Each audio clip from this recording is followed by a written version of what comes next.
మీకు ఈ వీడియో నచ్చినట్లయితే వీడియోని లైక్ చేయండి. నైని ఏం జరిగింది అని విశాల్ ప్రశ్నిస్తూ ఉంటే, ఈ కత్తి ఒకరి ప్రాణాలని తీసేసింది బాబు గారు అని నైని చెప్తుంది. నేను చెప్పానా మా అక్క ఎవరి ప్రాణాలు తీసేసి వచ్చిందని నేను చెప్పానా అని సుమన అంటే, ప్రాణాలు తీసింది నేను కాదు గాయత్రి అమ్మగారు అని నైని చెప్పడంతో అందరూ షాకింగ్గా చూస్తూ ఉంటారు. గాయత్రి అక్క ఈ కత్తితో ఒకరి ప్రాణాలు తీసేసిందా అని తిలోత్తమ టెన్షన్ పడుతూ ఉంటే, మమ్మీ నీ ప్రాణాలు కదా తీయాల్సిందని వల్లభ అంటాడు. అమ్మ ఇలాంటి పని చేసిందంటే వాడు చాలా దుర్మార్గుడై ఉంటాడు కదా నైని అని విశాల్ అంటే, అవును బాబు గారు వాడు గాయత్రి పాప ప్రాణాలని బలి తీయాలనుకున్నాడని నైని చెప్తుంది. ఏ రోజున వాడు అని విక్రాంత్ అనడంతో, రక్తపుంజి వాడి పేరు అని నైని చెప్తుంది. ఆ పేరు వినగానే మారు వేషంలో ఉన్న గంటలమ్మ కాస్త ఒక్కసారిగా కుప్పకూలి కింద కూర్చుంటుంది. సోనాజీ పడిపోయింది అని వల్లభ అంటాడు. సోనాజీ లేచి లేచి అని తిలోత్తమ అంటుంది. ఆవిడ్ని లేచి కుర్చీలో కూర్చోపెట్టి నీళ్లు తాగించండి అని విశాల్ అంటాడు. సోనాజీ ఇవిగో వాటర్ తాగండి అని పవన్ మూర్తి ఇస్తూ ఉంటే గుటిక ఆపకుండా గంటలమ్మ వాటర్ తాగేస్తూ ఉంటుంది. లో బీపీ ఉందా మీకు? మా అత్తయ్యకైతే ఏకంగా హై బీపీనే ఉందని హాసిని చెప్తోంది. రక్తపుంజి అనే మాంత్రికుణ్ణి అమ్మగారు ప్రాణాలు తీసేశారు, నరికేశారని చెప్పటంతో ఆవిడ భయపడి కుప్ప కూలిపోయినట్లు ఉంది అని నైని చెప్పటంతో, అవును నాకు చావులంటే చాలా భయం అని గంటలమ్మ చెప్తోంది. నువ్వు చెప్తున్న మాటలన్నీ వింటుంటే నాకు చాలా భయమేస్తోంది అని గంటలమ్మ అంటోంది. నువ్వేమీ భయపడకు. ఆ రక్తపుంజి అనే మాంత్రికుడి ప్రాణాలు తీసేసిన తర్వాత ఈ ఖడ్గాని అమ్మగారు నా చేతిలో పెట్టేసి పుర్రెల దిబ్బని దాటి వెళ్ళమని చెప్పారు అని నైని చెప్తుంది. వదిన పుర్రెల దిబ్బ ఎక్కడ ఉంది? మీరు వెళ్ళారా అని విక్రాంత్ ప్రశ్నిస్తూ ఉంటాడు. అవును విక్రాంత్ బాబు, అది ఎక్కడ ఉందో నాకు తెలీదు. చీకట్లో నేను అడుగులు వేసుకుంటూ వచ్చేశాను. చేతిలో కత్తి, గుండెల్లో ధైర్యం, వెనకాలే గాయత్రి అమ్మగారు వస్తున్నారన్న ధైర్యం, విశాలాక్షమ్మ వారి అండతో నేను తిరిగి వచ్చేశాను గాయత్రి పాపం తీసుకొని అని నైని చెప్తోంది. గంటలమ్మ చాలా టెన్షన్ పడుతూ నేను ఇంటికి పోతా అని చెప్తుంటే, కుదరదు, గుండె దడ తగ్గిపోయిన తర్వాత మా ఆతిథ్యం స్వీకరించి సాయంత్రం వరకు ఉండేసి తర్వాత వెళ్ళండని నైని చెప్తుంది. చెల్లి ఆర్డర్ వేసిందంటే వినాల్సిందే అని హాసిని అంటుంది. నైని ఆ గండల ఖడ్గాన్ని పట్టుకొని లోపలికి వెళ్తుంది. తర్వాత సుమన గదిలో అటు ఇటు తిరుగుతూ ఉంటే వెంటనే విక్రాంత్ అక్కడికి వచ్చి, నువ్వు ఫుడ్ ఇంకా తినలేదేంటి అని విక్రాంత్ ప్రశ్నిస్తూ ఉంటాడు. అబ్బా మీరు ఇలా అడుగుతూ ప్రేమ చూపిస్తుంటే నాకు ఎంత సంతోషంగా ఉందో అని సుమన అంటుంది. రాత్రి నువ్వు తినింది ఇంకా అరగలేదేమో అందుకే అటు ఇటు తిరుగుతున్నావేమో అని ప్రశ్నిస్తున్నాను అని విక్రాంత్ అంటాడు. మీరు ఇలా మాట్లాడతారని నాకు ఎప్పుడో తెలుసులేండి, కానీ నేను మా నైనక్క గురించే ఆలోచిస్తున్నాను. వెంటనే పోలీస్ కంప్లైంట్ ఇచ్చి ఎంక్వైరీ చేయమని చెప్తే బాగుంటుంది అని సుమన అంటుంది. ఎందుకని విక్రాంత్ అంటాడు. అదేంటండి అలా పిచ్చి ప్రశ్న వేస్తున్నారు? మా నైనక్క ఎవరో మాంత్రికుడి ప్రాణాలు గాయత్రి అత్తయ్య తీసేసిందని చెప్పి కత్తి పట్టుకొని వచ్చింది కదా. నాకు తెలిసి మా అక్కనే ఆ మాంత్రికుడి ప్రాణాలు తీసేసి గాయత్రి అత్తయ్యపై నింద మోస్తున్నారని అనిపిస్తూ ఉంది అని సుమన అంటే, పిలిపించాల్సింది పోలీసుల్ని కాదే, పిచ్చాసుపత్రి వాళ్ళని ఇక్కడికి రమ్మని చెప్పాలి. ఎందుకంటే నీకు బాగా పిచ్చి ఎక్కువైపోయింది. నిన్ను వెంటనే అక్కడికి పంపించేసేయాలని విక్రాంత్ అంటాడు. ఎందుకండి మీరు అలా మాట్లాడుతున్నారు? నేను చెప్పింది అసలు నమ్మరా అని సుమన అంటుంది. అసలు చిన్న పిల్లల్ని ఎత్తుకుని వెళ్ళి బలి ఇచ్చే మాంత్రికుడి ప్రాణాలని గాయత్రి పెద్దమ్మ తీసేసినందుకు గాయత్రి పెద్దమ్మని కీర్తించాలే కానీ ఇలా నువ్వు మాట్లాడుతున్నావే, మరి నిన్ను పిచ్చాసుపత్రికి పంపించక ఇంకేం చేయాలి అని విక్రాంత్ అంటాడు. ఏమండి మా నైనక్క ముఖానికి రక్తం కూడా అంటుకొని వచ్చిందండి అని సుమన అంటుంది. చికెన్ సెంటర్లో పనిచేసే వాడి ముఖంపై కూడా రక్తం చింది ఉంటుంది అని విక్రాంత్ అంటాడు.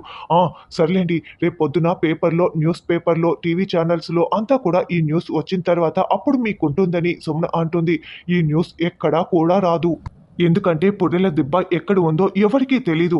నైని వదినకు కూడా ఎక్కడ ఉందో అది తెలీదని చెప్పింది కదా. ఏదో చీకట్లో నడుచుకుంటూ వచ్చేసానని చెప్పిన విషయం మర్చిపోయావా అని విక్రాంత్ అంటే, మా అక్క అని కట్టుకథలు చెప్తోందని సుమన అంటుంది. నువ్వు ఇంతకన్నా ఇంకొక మాట ఎక్కువ మాట్లాడావనుకో, ఆ మాంత్రికుణ్ణి వేసేసిన కత్తి ఇంకా ఇంట్లోనే ఉంది కాబట్టి ఆ కత్తి ఇంకొకరిని కూడా వేయటానికి సిద్ధమైపోతుందని విక్రాంత్ అంటే, గార్డెన్లో పూలు కోయటం చేత కాదు కానీ ఆ కత్తి నన్ను వేసేస్తుందని ఇలాంటి మాటలు మాట్లాడడం మాత్రం మీకు బాగా వచ్చు అని సుమన అంటోంది. అయినా ఎక్కడైనా ఆత్మ అంత పెద్ద కత్తిని ముట్టుకుంటుందా, పట్టుకుంటుందా అని సుమన అనడంతో, ఇప్పుడు నువ్వు లాజిక్గా అడిగావు కాబట్టి నీకు ఒక విషయం చెప్తాను.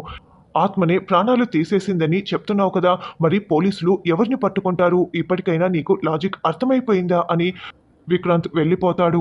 తర్వాత హాసిని నైనితో, చెల్లి నువ్వు తీసుకొచ్చిన కత్తిని నువ్వు శుభ్రంగా కడిగేశావా? నేను తడి లేకుండా తుడిచేశాను. ఇక బొట్లు పెట్టడమే మిగిలి ఉంది అని హాసిని అంటే, ఆ బొట్లు పెట్టడం పని బాబాయ్ చూసుకుంటారులే అని నైని చెప్తుంది. నేను కత్తెంత కూడా ఉండను. నన్నెందుకమ్మా ఇన్వాల్వ్ చేస్తావు అని పావన్మూర్తి అనడంతో, బాబాయ్ శాంతి పూజ కోసమే ఏమీ కాదు అని నైని చెప్తుంది. నైని అసలు నువ్వు పుర్రెల దిబ్బకి ఎలా వెళ్ళావు? అక్కడ ఏం జరిగింది? అని విశాల్ ప్రశ్నిస్తూ ఉంటే, విశాల్ మంచము విమానం లాగా గాల్లో టేకాఫ్ అయిపోయిందంట అని హాసిని చెప్పడంతో, అప్పుడు నైని కూడా అక్కడ జరిగింది మొత్తం కూడా వివరిస్తూ ఉంటుంది. పుర్రెల దిబ్బలో మాంత్రికుడు గాయత్రి పాపని బలి ఇవ్వబోతూ ఉంటే నేను కాపాడుకుందామని ప్రయత్నించాను. కాకపోతే మంటలు రావటం వల్ల నేను ముందుకు వెళ్ళలేకపోయాను.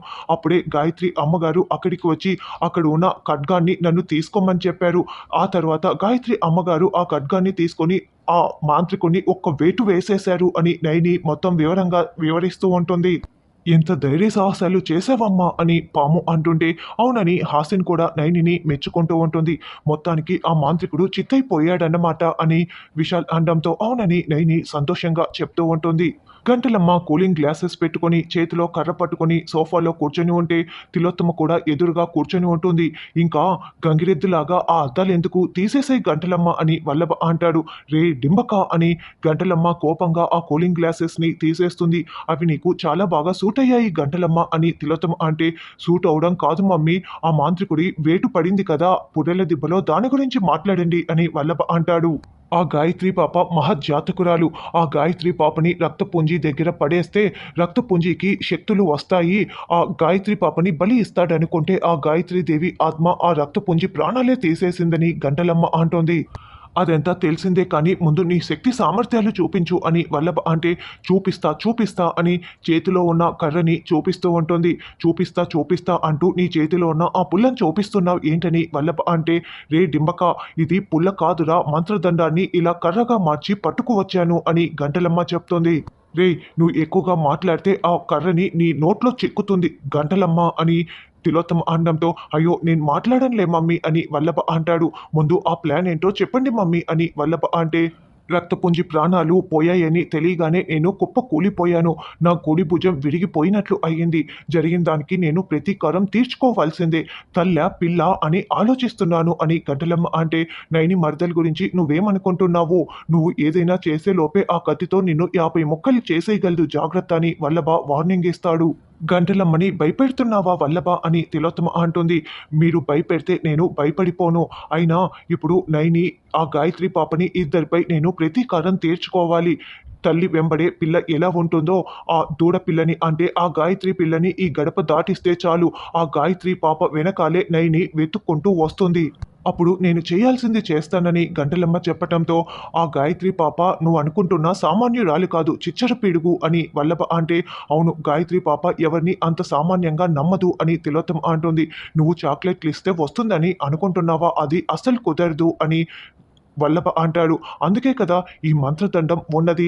ఈ మంత్రదండాన్ని గాయత్రి పాప చేతిలో పెడితే చాలు నా అధీనంలోకి వచ్చేస్తుంది అని గంటలమ్మ అంటే, కర్రను పట్టుకో అంటే నైనికి డౌట్ వస్తుంది కదా అని తిలోత్తమ అంటుంది. చిన్నపిల్లల్ని ఎలా మచ్చిక చేసుకోవాలో ఈ గంటకి చాలా బాగా తెలుసు తిలోత్తమ అని గంటలమ్మ చెప్తుంది.